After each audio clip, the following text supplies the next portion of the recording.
muziku dobru čuješ i umilni glas.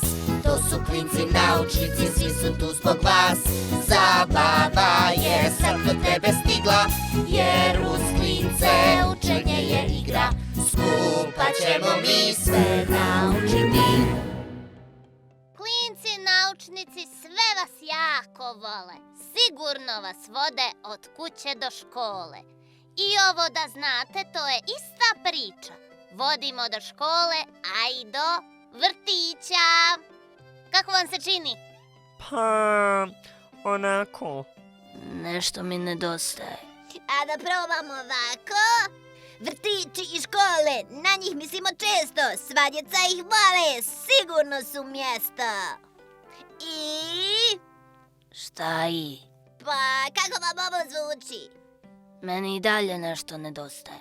I meni. Nemojte zaboraviti da će naš nastup uljepšati male balerine.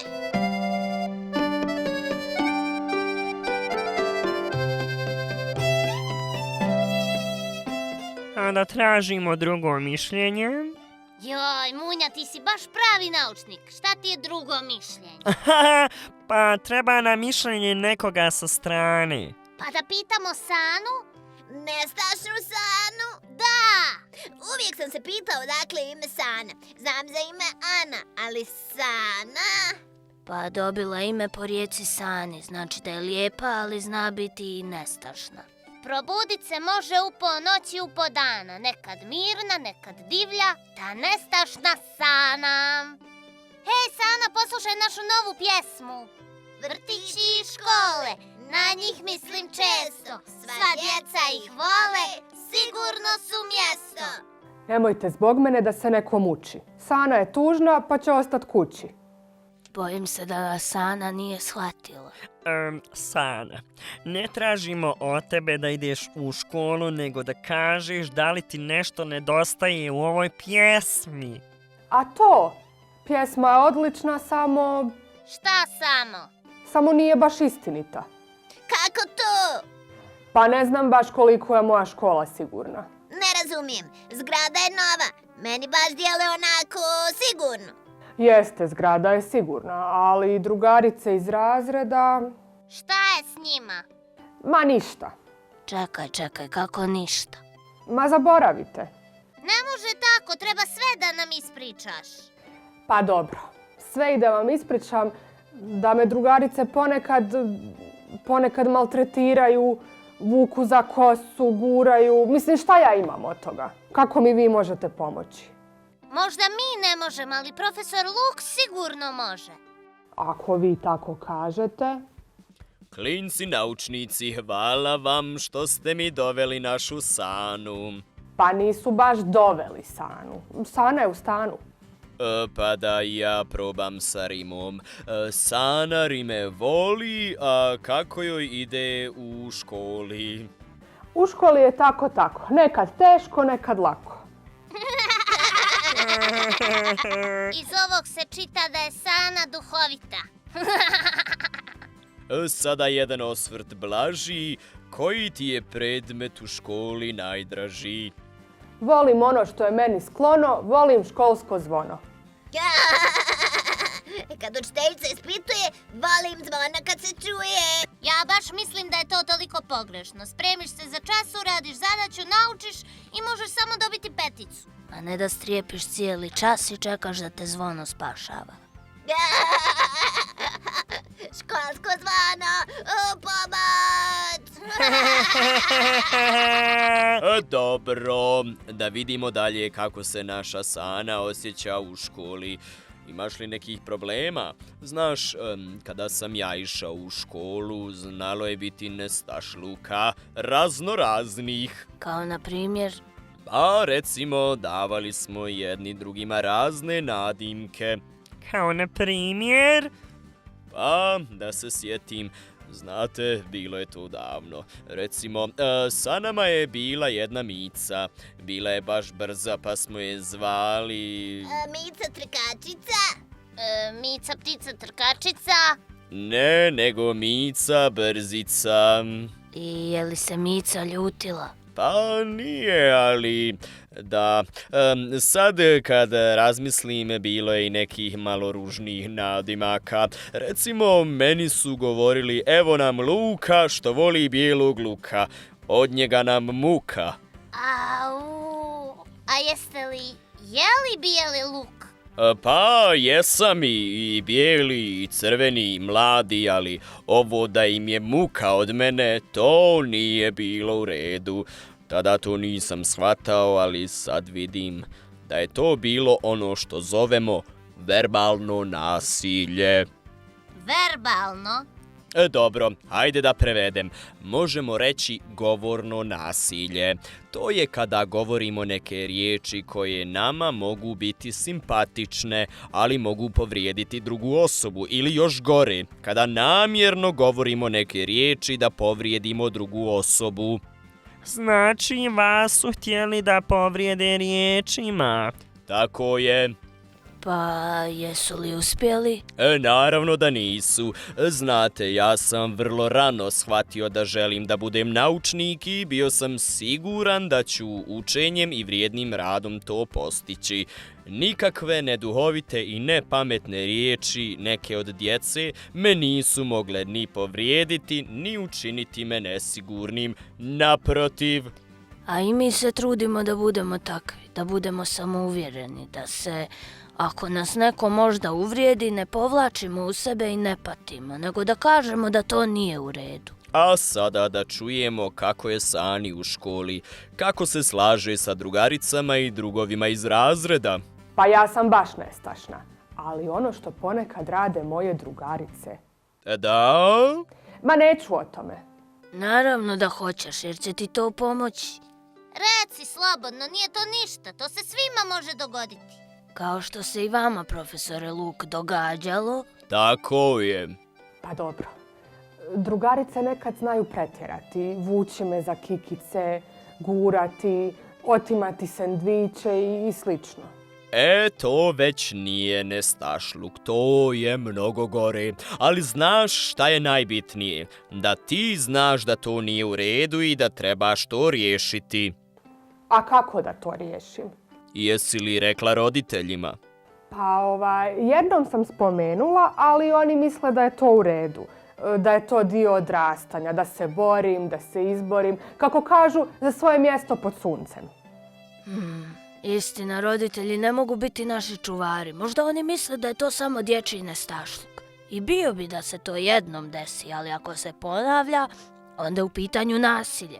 Oni sigurno misle da to nije ozbiljno i zato im ispričaj sve što ti se događa i koliko često. Mislite da će me saslušati? Naravno, tvoji roditelji te vole i oni su ti najbliži. Sve im ispričaj i vidjet ćeš zajedno s njima, naći ćeš rješenje. Oni imaju puno iskustva pa ti mogu dati ideje kako da riješiš taj problem. Pa dobro, ako tako mislite. Mislimo... Još nešto. Pitali ste me da li nešto nedostaje u ovoj pjesmi. Da, i? Moram reći da meni nedostaje muzika, instrumenti. Mislim, i Viki i Nik dobro repuju, ali bez muzičke pratnje ništa. Bravo, to je to! Da, to je to! Hajde, instrumente u ruke!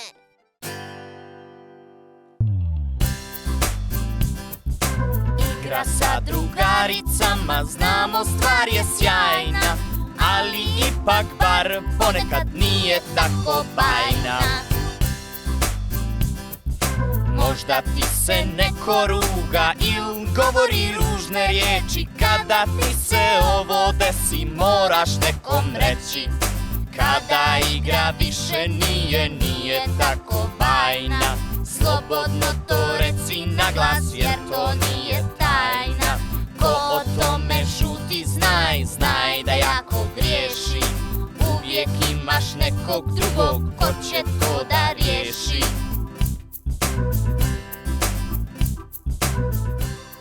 Super! Dobro ste prašili. Da, dobra svirka! Pa i nije baš. Kako misliš? Lijepo. Poslije A-dura si pogriješio. Kako? Pa evo probaj. Ne, ide...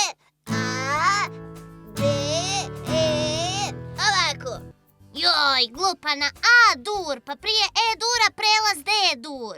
Ne moraš mi govoriti da sam glupan.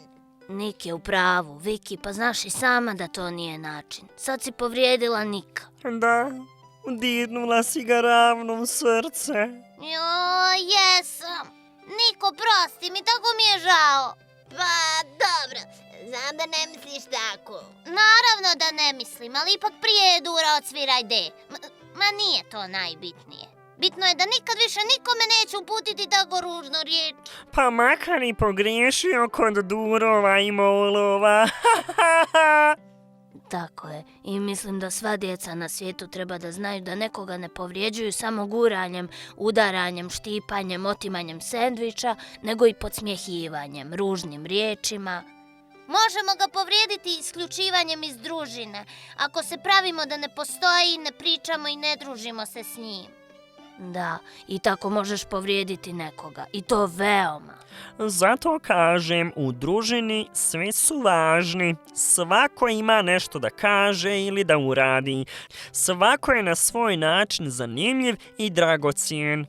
Kao što nam u muzici trebaju sve note, tako smo svi u druženju, u obdaništu i u školi važni jedni drugima. Tako je! A evo, mislim da sam shvatio.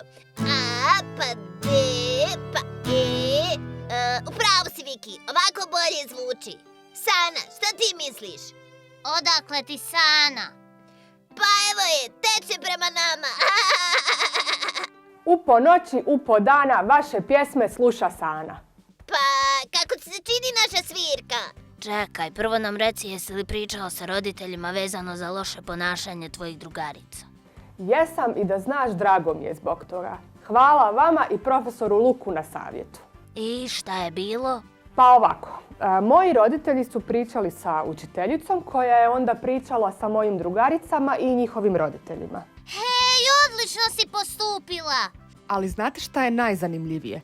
Otac jedne od djevojčica je nazvao moga tatu i izvinio mu se i rekao da je svojoj kćerki sve objasnio i da je shvatila da griješi. I večeras će nam svi skupa doći da se družimo. A ti, drugarci, pripremi ukusan sendvič pa je ga otmi. Šalim se. Pa kad bih htjela da joj napakostim, ja bi joj pripremila sendvič, a ovako ću joj pripremiti svježe voće. Pametno.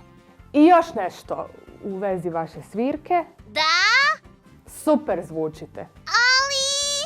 Ali fali vam još neki instrument, neka truba ili usna harmonika. Tako je, tako je. Lako je govoriti tako je. Gdje da nađemo trubača? Pa preko interneta.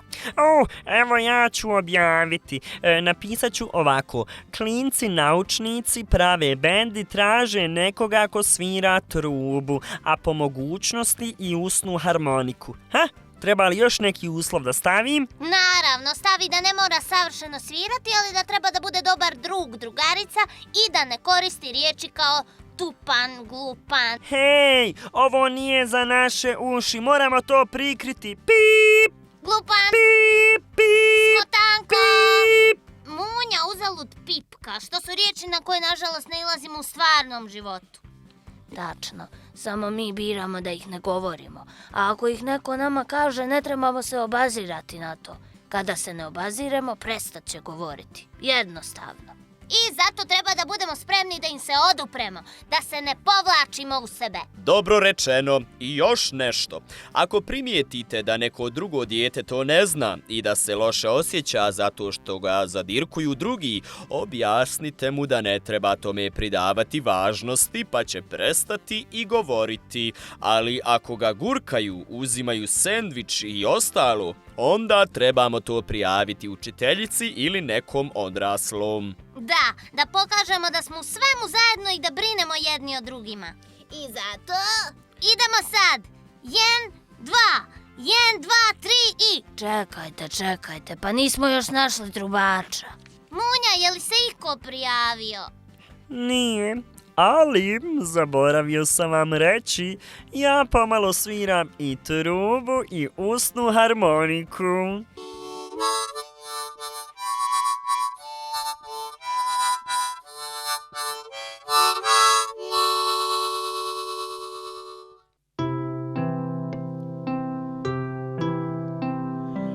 Kada učiš i posmatraš, istražuješ stvari nove, povećavaš svoje znanje, nauka se ovo zove. Kada učiš nove stvari, povećavaš znanje svoje, ne mogu ti to oteti, to će uvijek biti tvoje. Budi vrijedna kao pčela, što obiđe svaki cvijet. Jedan cvijet, jedna knjiga, tvoj će biti cijeli svijet. Svaki cvijet, nova knjiga, tvoj će biti cijeli svijet.